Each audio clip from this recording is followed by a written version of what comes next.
Hello everyone, I'm Dr. Sourabh. So we'll see the questions in ophthalmology in May 2022, this time in INICET. I will not call this ophthalmology segment as hard, easy. I will tell question wise that which question you should answer, which question you should avoid, and which was a good clinical question. Overall, it was a clinical oriented paper, which I was told. In ophthalmology segment, it was question wise. Some were easy, some were applied, and one was not so good question. So let us see, starting with the easy one. Actions of superior oblique muscles are, so you should know the muscles, extraocular muscle action. Superior oblique, the origin is in the apex of the orbit in the body of sphenoid, then trochlea turns it and it inserts into the posterior sclera. So trochlea becomes a functional origin of superior oblique. So from the trochlea, which is in the anterior orbit, now you are going behind to the posterior sclera. So always I tell you, you have to pull from the origin to insertion. From anterior to posterior, if you pull, the eyeball will go down. So it will cause depression. Superior rectus cause elevation, superior oblique cause depression. So that was easy. Then there was a mnemonic, right? Superior are intorters, obliques are abductors. This was a theoretical question. So depression, intorsion and abduction were the three actions of SO and supplied by fourth nerve, trochlear nerve. So that was the easy question. It's explained in the class as well. It was a theoretical question, so theoretical answer: superiors are intorters, rectors are abductors. So answer is, it will cause, so extorsion is out, elevation is out, so the only option left is C. Intorsion is a primary action, then it causes depression as well as abduction. So this was an easy question. You should have answered this question. Don't spend a lot of time on this INICET opthal segment. Don't just spend 15 to 20 minutes of your time so that we know what questions they are asking. Okay, the next question is also an easy one. Which of the following has a familial inheritance? Everyone should know this answer. It was a multiple choice question. Everyone should know retinoblastoma, retinitis pigmentosa, they have familial inheritance. POAG, glaucoma, even open angle or closed angle has inheritance of familial. Even high myopia people have familial inheritance. So all of the following were the answer of this question. All are correct. You know, retinitis pigmentosa is most commonly sporadic, right? But it can be dominant, recessive also. Dominant has the best prognosis, so it has a family. You have to ask family history in pigmentosa. In open angle spectrum also there are genes associated, so there is a familial inheritance. Retinoblastoma, of course, familial 6%, but still it can be familial. So, and high myopia as well. So all the four options were correct. This was easy question. You should have answered this question as well. So these two were easy. This was also a factual question. Which of the following triad is associated with angle closure glaucoma? So if you don't know, you should know that Hutchinson's triad, that is in, I hope you remember this from DVT. I told you interstitial keratitis, most common cause is congenital syphilis, Ganji's 3 monkeys, Buramat Dekho means interstitial keratitis, Buramat Suno means sensorineural deafness, Buramat Bolo, Hutchinson's teeth. So that's the Hutchinson's triad seen in congenital syphilis. So that was not the answer for glaucoma. Vogt's triad was the answer. What happens in Vogt triad? If there is an acute angle closure attack, what happens is, the signs in during the acute angle attack, there is anterior lens epithelium infarction, that is known as glaucoma flecken. Iris sphincter muscle is atrophy, which causes vertically mid dilated pupil. So this glaucoma flecken, iris atrophy, mid dilated pupil, that's a Vogt's triad. Now some people say glaucoma flecken, iris atrophy and pigment dispersion. Pigment of iris are dispersed. That is also, that the third part is pigment dispersion. That is also Vogt's triad. So Vogt's triad is seen in a previous attack of acute angle closure, and that was the answer in angle closure glaucoma. Which triad is the answer? Answer is Vogt triad. So angle closure glaucoma, the answer has to be Vogt's triad. There is no triad as Gaucher's triad as far as I know, and Virchow's triad is seen in pathology you study. So answer is simple. This question also you should have answered. So 3 questions out of 6. These were okay questions. You should have got these 3 questions correct. Now let us see applied questions. This was also a good question. On examination, a patient was found to have orbicularis oculi paresis. You should know one thing, orbicularis oculi, weakness of orbicularis. Orbicularis supplied by 7th nerve. So if there is a 7th nerve palsy, for example Bell's palsy, there is weakness of orbicularis and the patient is not able to close the eyes. That is known as lag ophthalmos. So this patient has right lag ophthalmos because of right orbicularis oculi weakness, and that is exposing the cornea. That is known as exposure or neuroparalytic keratitis. So you should know this, that 7th nerve palsy causes orbicularis weakness. Then the other thing which the question was having, lag ophthalmos, of course. So patient is having 7th nerve involvement. Insensitive cornea means corneal sensations are reduced. Corneal sensations are supplied by 5th nerve. This also you should know, that 5th nerve, there is a test known as corneal blink reflex. You touch the cornea and the eye blinks. I always ask, the afferent is the 5th nerve. 5th nerve takes the impulse from the eye to the brain. Means because the corneal sense, you are touching the cornea, so cornea sensation is supplied by 5th nerve, and the efferent is again, you are blinking, closing the eyes, that is orbicularis, supplied by 7th nerve. So 5th nerve supplies the sensations. So here in the question what is happening, this one the class as well, the patient was having 5th nerve, 7th nerve involvement and 5th nerve involvement. So 5th and 7th nerve involved are there in this question. So this was the integrated question. Out of these 4, which will involve the 5th and the 7th, or which will involve the nerves? Acanthamoeba castellini causes keratitis. Only the cornea is involved mostly. Onchocerca is not in India, usually causes uveitis, but that is not found in India. Chlamydia A to C. A to C was chlamydia trachomatis. A to C, AB and C causes trachoma. That is causing a sort of conjunctivitis, not involving the nerves. Only option of this which is involving the nerves is leprosy. And that was the answer to the question, and this also you should have answered correctly. Now comes the last 2 questions. Which of the following will not cause punched out lesion in the retina? So it can be a recall error, or it can be an error from the examiner itself. One set of questions students said it was only a punched out lesion. Second said punched out lesion in the retina. Options were 4. These 4 options were widely told by the students. Some others said told other options. Out of these, if I go with this question, which of the following will not cause a punched out lesion in the retina? Only one of this is a classical cause of punched out lesion in the retina, that is toxoplasmosis. It causes punched out lesion in the retina. Rest of the 3 are not causing punched out lesion of the retina.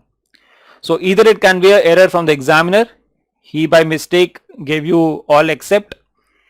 But even if this was the question, I would not have answered this question. Even at my stage, I would have left this question because it's not an accurate question. It's not a, even if it's accurate, there are some questions which are not to be answered in exam. This was one of them. But if this was the question, which is not a cause of punched out lesion in the retina, see, rubella causes salt and pepper retinopathy, you should know. But what is punched out lesion in the retina? Means there is a defect in the retina which causing a punching in the retina tissue. So any cause of chorioretinal atrophy will cause a punched out lesion in the retina. Toxoplasmosis is one of them. Histoplasmosis, that is known as POHS, progressive outer histoplasmosis syndrome, presumed ocular histoplasmosis syndrome. That is 2 very important causes of punched out lesion in the retina. And this is also an advanced question, not a UG level question. But still, toxo and histoplasmosis, any sort of chorioretinal atrophy, even congenital rubella at the end stage, congenital rubella causes salt and pepper retinopathy. So this is punched out lesion in the retina seen in toxoplasmosis. In congenital toxoplasmosis, there can be headlight and fog appearance, but when it heals by a punched out lesion in the retina. So toxo is an important cause of punched out lesion. As I told you, congenital syphilis causes salt pepper retinopathy. This is salt pepper retinopathy, but in the chronic stages, this also can cause some lesions in the retina resembling a punched out. This is coloboma. Coloboma means a loss of the tissue. So retinal tissue is lost over there and there can be excavation.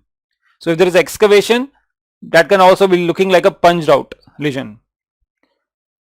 And this is ultrasound B scan showing a bulging of the eye posteriorly, that is posterior cephaloma.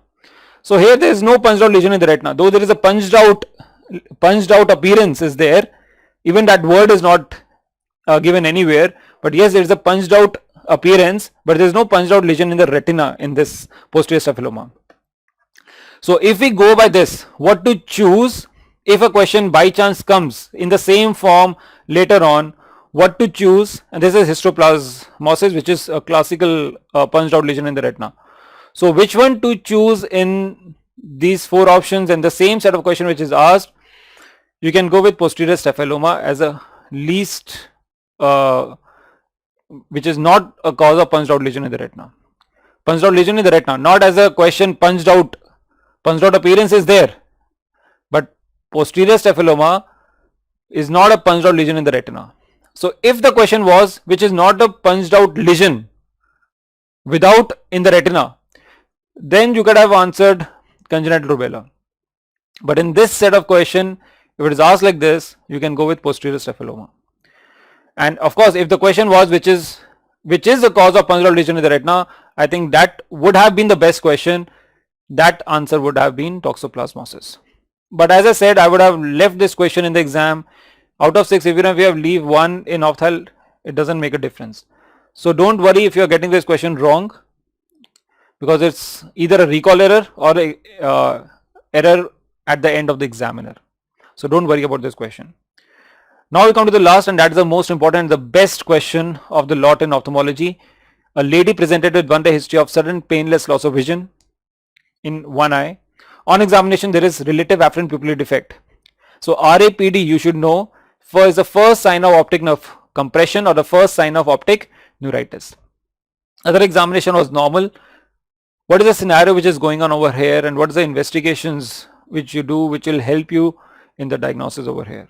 So see, why this question is optic neuritis. Why is the other examination normal? Because retrobulbar neuritis, that is seen in demyelination of the multiple sclerosis, the disc margins are normal. That's why the question didn't write that the optic disc margins are blurred. Only the relative afferent pupillary defect are there. If there was a disc involvement, papillae involvement, optic disc involvement, then there is blurring of optic disc margin which the doctor can see. But if the inflammation is behind the eyeball, retrobulbar, then the optic disc margins are normal in the early stages. And the first sign of optic nerve compression or neuritis is a relative afferent pupillary defect, that is also known as Marcus gun pupil, that is told by swinging flashlight examination. If you swing the light to the abnormal side, both pupils dilate. If you swing the light to the abnormal side, both pupils dilate. If you swing the light to the normal side, both pupils constrict. The explanation I tell in the class. So that's the first sign of optic nerve neuritis or optic nerve compression. So this question was optic neuritis.